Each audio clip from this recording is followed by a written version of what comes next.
N'oublie pas que tu peux me retrouver tous les vendredis à 21h30 pour un live dans lequel je réponds à toutes vos questions concernant l'impression 3D. Allez, maintenant, c'est parti! Et salut ami maker, j'espère que tu vas bien. Aujourd'hui on se retrouve pour une nouvelle vidéo tuto dans laquelle je vais t'expliquer comment monter ta tête d'impression de A à Z. Donc tout d'abord je vais te présenter les différents éléments qui vont composer ce tuto. Donc la première pièce c'est bien entendu cette petite buse. Donc ça c'est une buse de 0,4, voilà une buse standard. Ensuite la seconde pièce c'est tout simplement ce petit tube fileté, voilà qui est donc ici. On peut voir alors qu'il y a un petit tube blanc qui dépasse, donc cette pièce est composée de deux parties. Une partie métallique et la partie plastique où il y a ce petit tube. Donc c'est un tube PTFE donc qui résiste à haute température dans lequel va passer votre filament. Donc ce tube a pour rôle tout simplement d'empêcher que la chaleur du métal donc se répande sur votre filament et que votre filament fonde avant d'arriver à la buse. Mais le souci c'est que ce petit tube de PTFE, si vous faites trop chauffer votre buse, ça arrive de temps en temps qu'il se déforme et ça a la conséquence de bloquer votre filament. Donc on croit que sa buse est bouchée mais ce n'est pas la buse, c'est tout simplement ce petit tube qui est fendu. Donc voilà. Second élément, enfin troisième élément important, c'est tout simplement cette pièce. Donc ça, cette pièce, c'est la partie centrale, on va dire, de votre tête d'impression, donc qui est la partie ventilée. On verra un petit peu tout à l'heure dans la partie fabrication. Donc ensuite, la quatrième pièce, c'est bien entendu ce petit bloc de chauffe qui est important. Donc lui, il va venir tout simplement, vous allez mettre votre cartouche chauffante qui va venir se glisser dans les petits trous qui sont juste en haut. Il y a aussi des petits trous qui sont là pour accueillir tout simplement votre thermistor. Et vous avez ici des petits vis qui viennent tout simplement se serrer et ils vont venir bloquer votre cartouche chauffante ainsi que votre thermistor. Bien entendu, il nous faudra une cartouche chauffante ainsi qu'une petite sonde, un petit thermistor.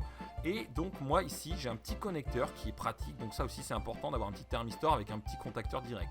Et pour tout simplement la cartouche, il y a juste à dénuder pour pouvoir raccorder.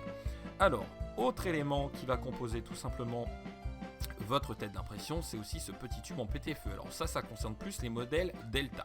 Voilà, donc tout simplement ce petit tube, c'est un tube de 4 mm extérieur, 2 mm intérieur dans lequel va venir passer mon filament de diamètre 1,75. Ensuite, il vous faudra cette petite pièce dans laquelle va venir aussi passer ici en haut votre PTFE et votre filament. Donc ça vient directement sur le haut de votre tête d'impression. Et bien entendu ce petit élément qui est le ventilateur. Donc ça c'est un petit ventilateur qui va venir se clipser directement au niveau de la partie ventilée. Et dernier élément dont j'ai besoin pour faire ce petit tuto, c'est bien entendu un petit morceau de filament. Donc là c'est du PLA bleu, voilà, classique. Donc maintenant je vais donc passer à la partie montage où je vais vous montrer comment monter tous ces éléments pour former votre tête d'impression. Alors il vous faut donc votre petit bloc de chauffe. Donc ensuite on prend ici la petite buse, on va venir tout simplement visser notre buse donc dans la partie basse du corps de chauffe. Donc vous venez visser votre petite buse comme ceci. Ensuite on va tout simplement prendre le petit tube fileté et vous allez venir tout simplement visser votre tube fileté à l'intérieur du bloc de chauffe jusqu'à ce qu'il rentre en contact avec votre buse, de façon à faire une certaine étanchéité. Donc si vous avez du filament qui sort des petites coulures au niveau du dessus de votre bloc de chauffe ou au niveau de la buse, il faut tout simplement rajouter un petit peu de téflon pour empêcher tout ça. Ensuite on va venir visser tout simplement la partie du corps donc ventilé sur lequel vient se mettre le ventilateur. Donc on le visse jusqu'à ce que ça rentre en contact maximum. Une fois que tout ceci est fait, vous venez tout simplement glisser votre cartouche chauffante dans le bloc de chauffe ainsi que votre thermistor, donc votre petite sonde.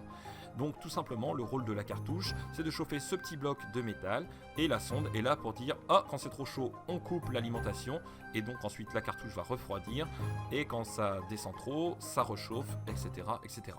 Les petits vis sur le côté pour bien resserrer et bloquer votre cartouche ainsi que votre sonde, ça c'est important. Vous pouvez aussi mettre tout simplement un petit morceau de scotch haute température pour venir scotcher votre au niveau de la buse, donc la petite bloc de chauffe pour empêcher que votre cartouche ne sorte de son emplacement et aille tomber sur votre plateau et donc risque de faire fondre et prendre feu votre filament. Ensuite on va venir glisser tout simplement dernière petite pièce sur le dessus de notre tête d'impression et on vient glisser dedans un petit morceau de PTFE. Donc vous venez l'enfoncer voilà comme ceci bien à fond. Une fois que ceci est réalisé, vous tirez, donc on peut voir que c'est résistant. Voilà, tout simplement, on peut le rentrer. Pour le sortir, il faut appuyer sur la petite partie bleue, le petit disque bleu, pour pouvoir retirer ensuite le tube PTFE. Ensuite, on va tout simplement prendre le filament qu'on vient glisser dans le tube PTFE jusqu'à ce qu'il aille au niveau de votre buse. Donc là, vous sentirez que c'est dur. Ensuite, il faut mettre bien entendu votre tête d'impression en chauffe pour pouvoir extruder et donc faire votre impression.